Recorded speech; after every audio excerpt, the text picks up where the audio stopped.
Pour être élue Miss France, il faut avoir un physique agréable mais surtout une tête bien pleine, comme l'exige désormais Sylvie Tellier.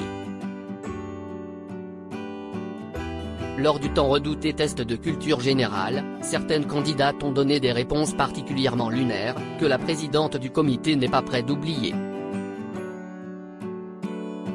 Pendant les semaines de préparation à la 90e élection de Miss France, qui s'est achevée sur le couronnement de Clémence Bottineau, la présidente du comité Sylvie Tellier en a vu des vertes et des pas mûres, notamment lors du test du culture générale.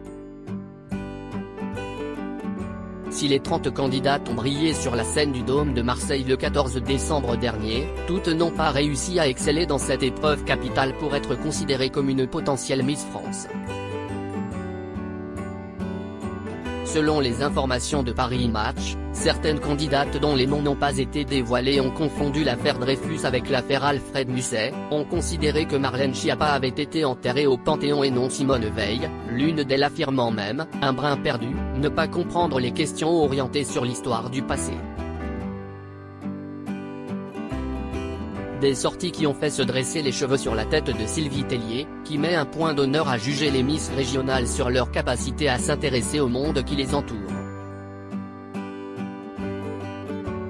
Une bonne note en culture générale est nécessaire, et il faut avoir montré de réelles qualités humaines au sein du groupe. Sans ces 2 points forts je ne peux pas soutenir une candidate, avait-elle confié dans les colonnes de l'hebdomadaire. Ce n'est finalement pas le fruit du hasard si Clémence Bottineau a finalement conquis les cœurs. La sublime reine de beauté, qui n'a jamais pris part au crêpage de chignon au sein du groupe, avait obtenu la meilleure note au questionnaire. À sa grande surprise, je suis contente, je ne m'y attendais pas du tout. Je sais que je n'avais pas raté le test, mais je n'aurais pas pensé avoir la meilleure note, avait-elle réagi dans Télévision Mag. Une tête bien faite et bien pleine.